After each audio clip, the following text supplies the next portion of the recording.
Tuhan berfirman kepada Musa, "Panggillah Harun dan anak-anaknya bersama-sama dengan dia, dan ambillah pakaian-pakaian, minyak urapan, dan lembu jantan korban penghapus dosa, 2 domba jantan, dan bakul berisi roti yang tidak beragi.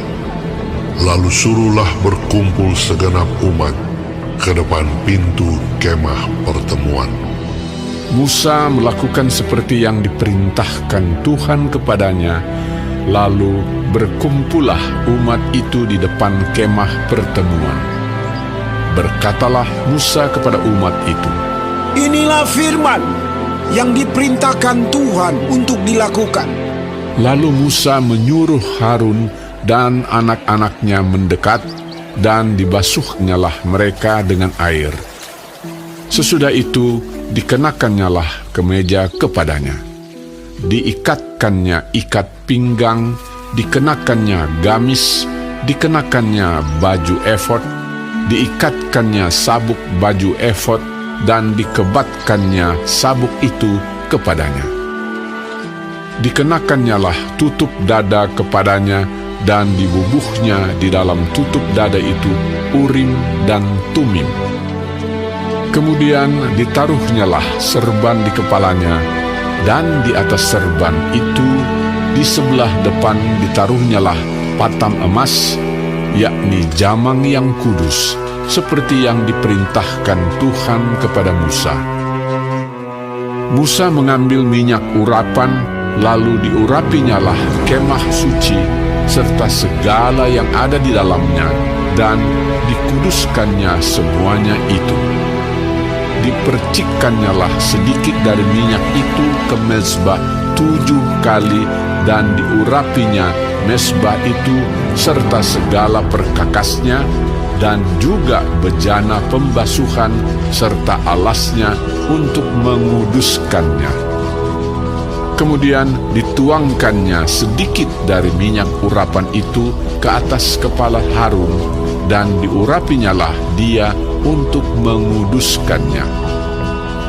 Musa menyuruh anak-anak Harun mendekat, lalu dikenakannyalah kemeja kepada mereka, diikatkannya ikat pinggang, dan dililitkannya destar, seperti yang diperintahkan Tuhan kepada Musa.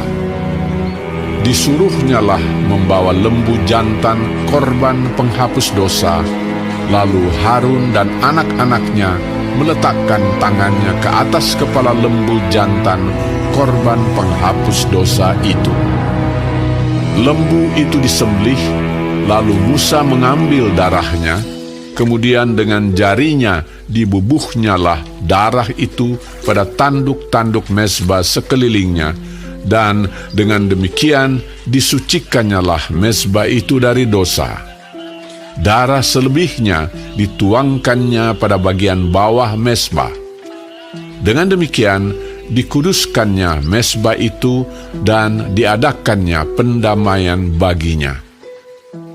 Diambillah segala lemak yang melekat pada isi perut, umbai hati, kedua buah pinggang serta lemaknya, lalu Musa membakarnya di atas mezbah. Tetapi lembu jantan itu dengan kulit, daging dan kotorannya dibakarnya habis di luar perkemahan, seperti yang diperintahkan Tuhan kepada Musa.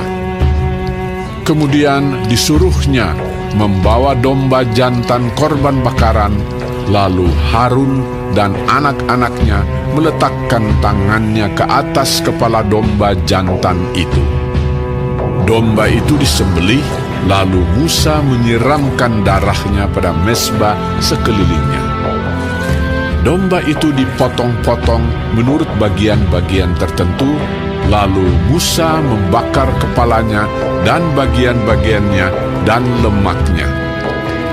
Tetapi isi perut dan betisnya dibasuh dengan air, lalu Musa membakar seluruh domba jantan itu di atas mezbah. Itulah korban bakaran yang baunya menyenangkan, yakni suatu korban api-apian bagi Tuhan seperti yang diperintahkan Tuhan kepada Musa. Kemudian disuruhnya membawa domba jantan yang lain, yakni domba persembahan pentahbisan.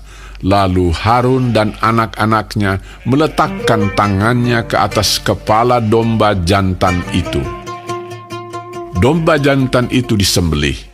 Lalu Musa mengambil sedikit dari darahnya dan membubuhnya pada cuping telinga kanan Harun, pada ibu jari tangan kanan, dan pada ibu jari kaki kanannya. Musa menyuruh anak-anak Harun mendekat, lalu membubuh sedikit dari darah itu pada cuping telinga kanan mereka, pada ibu jari tangan kanan, dan pada ibu jari kaki kanan mereka. Lalu Musa menyiramkan darah selebihnya pada mezbah sekelilingnya. Diambilnyalah lemaknya, ekornya yang berlemak, segala lemaknya yang melekat pada isi perut, umbai hatinya, kedua buah pinggang serta lemaknya dan paha kanannya. Dan dari dalam bakul berisi roti yang tidak beragi, yang ada di hadapan Tuhan, diambilnyalah satu roti bundar yang tidak beragi, satu roti bundar yang diolah dengan minyak, dan satu roti tipis, lalu diletakkannya di atas segala lemak dan di atas paha kanan itu. Dan ditaruhnya seluruhnya di telapak tangan Harun dan di telapak tangan anak-anaknya, dan dipersembahkannya semuanya sebagai persembahan unjukan di hadapan Tuhan. Kemudian Musa mengambil semuanya dari telapak tangan mereka, lalu dibakarnya di atas mezbah, yaitu di atas korban bakaran. Itulah persembahan pentahbisan untuk menjadi bau yang menyenangkan. Itulah suatu korban api-apian bagi Tuhan. Musa mengambil dada domba itu dan mempersembahkannya sebagai persembahan unjukan di hadapan Tuhan. Itulah yang didapat Musa sebagai bagiannya dari domba jantan persembahan pentahbisan itu, seperti yang diperintahkan Tuhan kepada Musa. Dan lagi Musa mengambil sedikit dari minyak urapan dan dari darah yang di atas mezbah itu, lalu dipercikkannya kepada Harun, ke pakaiannya, dan juga kepada anak-anaknya, dan ke pakaian anak-anaknya. Dengan demikian, ditahbiskannya Harun, pakaiannya, dan juga anak-anaknya, dan pakaian anak-anaknya. Berkatalah Musa kepada Harun dan kepada anak-anaknya, Masaklah daging itu di depan pintu kemah pertemuan. Di sanalah harus kamu memakannya dengan roti yang ada di dalam bakul untuk persembahan pentahbisan. Seperti yang telah kuperintahkan dengan berkata, Harun dan anak-anaknya haruslah memakannya. Dan apa yang tinggal dari daging dan roti itu haruslah kamu bakar habis dengan api. Janganlah kamu pergi dari depan pintu kemah pertemuan selama 7 hari, sampai kepada genapnya perayaan pentahbisan. Karena perayaan pentahbisan akan berlangsung 7 hari lamanya. Seperti yang diperbuat pada hari ini, demikian juga diperintahkan Tuhan kamu perbuat kelak untuk mengadakan pendamaian bagimu. Di depan pintu kemah pertemuan haruslah kamu tinggal siang malam 7 hari lamanya. Dan kamu harus lakukan kewajibanmu terhadap Tuhan dengan setia, supaya janganlah kamu mati, karena demikianlah diperintahkan kepadaku. Maka Harun dan anak-anaknya melakukan segala firman yang diperintahkan Tuhan dengan perantaraan Musa.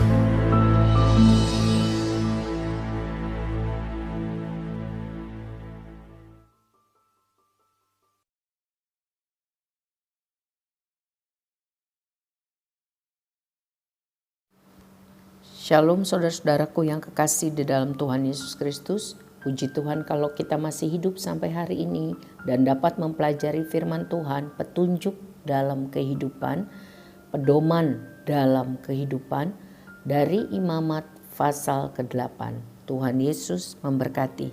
Kali ini mengenai perintah tentang imam-imam, pentahbisan Harun dan anak-anaknya.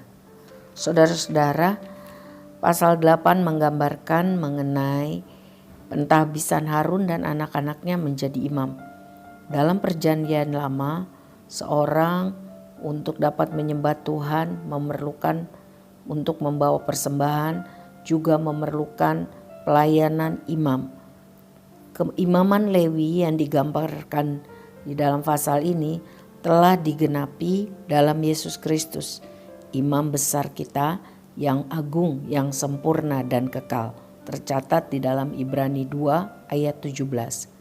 Seorang imam ditetapkan untuk kepentingan manusia agar bisa menjadi perantara antara Tuhan dengan manusia. Tugasnya menolong orang bisa datang kepada Tuhan dan membawa kepada pengampunan dan keselamatan yang dari Tuhan. Imam membawa umat untuk dapat datang kepada Tuhan dengan memberikan persembahan dan korban karena dosa-dosa dan mengajarkan tentang hukum-hukum Tuhan. Di dalam perjanjian baru, jabatan imam tidak diperlukan lagi karena Kristus Yesus sudah menjadi imam besar perjanjian yang baru. Tercatat di dalam Ibrani 9 ayat 15 sampai 22. Kristus menggantikan keimaman dalam perjanjian lama yang tidak sempurna dan tidak kekal. Yesuslah imam besar yang sempurna untuk selama-lamanya. Saudara bisa baca di Ibrani 7 dan 8. Selanjutnya di ayat 8 mengenai Urim dan Tumim. Ini adalah batu berharga atau benda datar yang digunakan Tuhan untuk memberikan petunjuk kepada umatnya. Imam besar menyimpan Urim dan Tumim di sakunya yang dilekatkan di tutup dadanya. Ini merupakan jawaban tidak, Urim, sedangkan Tumim jawaban ya. Setelah berdoa dalam waktu tertentu untuk meminta petunjuk dari Tuhan, imam akan menggoncangkan batu-batu tersebut dan Tuhan akan membuat salah satu batu yang tepat jatuh. Pandangan lain mengatakan bahwa Urim dan Tumim adalah benda kecil yang datar yang mempunyai sisi ya dan sisi tidak. Jika imam menjatuhkan keduanya dari sakunya, bila dua-duanya jatuh pada sisi ya, jawaban dari Tuhan positif. Jika yang dijatuhkan dua sisi adalah tidak, maka jawaban Tuhan adalah negatif. Tetapi jika yang satu sisi ya dan yang lain adalah sisi tidak, berarti tidak ada jawaban. Tuhan memiliki tujuan khusus dengan memakai cara-cara penuntun seperti itu. Sebenarnya Tuhan sedang mengajar bangsa pilihan Tuhan itu untuk prinsip hidup taat mengikuti kehendak Tuhan. Saat ini kita tidak sama, kita punya pegangan yaitu untuk minta petunjuk Tuhan melalui hidup sesuai kebenaran firman Tuhan. Berdoa mohon hikmat tuntunan dari Tuhan. Ayat 12, makna untuk mengurapi Harun sebagai imam besar. Imam besar punya tugas khusus yang tidak dimiliki oleh imam-imam lain. Imam besar hanya dapat masuk ke dalam tempat Maha Kudus dalam kemah suci pada hari pendamaian sekali dalam setahun untuk menebus dosa bangsa Israel. Itu sebabnya imam besar yang memimpin semua imam-imam yang lain. Imam besar ini merupakan gambaran sederhana dari Yesus Kristus Tuhan kita yang adalah imam besar kita yang sempurna dan yang agung. yang kekal. Tercatat dalam Ibrani 7 ayat 26 sampai 28. Ayat 36 dan seterusnya mengenai tugas Harun dan anak-anaknya melakukan apa saja yang Tuhan perintahkan. Mereka harus mengingat banyak hal yang harus mereka lakukan rinci. Ya, dan ini luar biasa. Mereka harus tahu benar apa yang Tuhan mau dan bagaimana mereka harus melaksanakannya secara detail. Hal ini mengajarkan tentang betapa cermatnya, sungguh-sungguhnya kita harus hidup menaati Tuhan. Di dalam semua aspek kehidupan, firman Tuhan adalah patokan atau petunjuk. Tuhan mau agar kita orang-orang percaya yang sudah ditebus, diampuni dosa-dosa kita, adalah umat Tuhan yang sungguh-sungguh hidup kudus untuk dapat dipakai Tuhan menjadi saksinya dan untuk hidup menyenangkan hati Tuhan. 1 Petrus 2 ayat 1 sampai 5. Karena itu buanglah segala kejahatan, segala tipu muslihat, dan segala macam kemunafikan, kedengkian dan fitnah.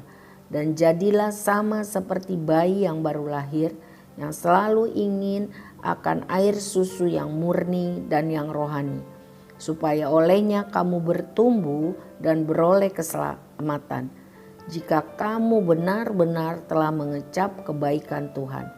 Dan datanglah kepadanya batu yang hidup itu, yang memang dibuang oleh manusia, tetapi yang dipilih dan dihormat di hadirat Allah. Ayat 5. Dan biarlah kamu juga dipergunakan sebagai batu hidup untuk pembangunan suatu rumah rohani, bagi suatu imamat kudus, untuk mempersembahkan persembahan rohani yang karena Yesus Kristus berkenan kepada Allah.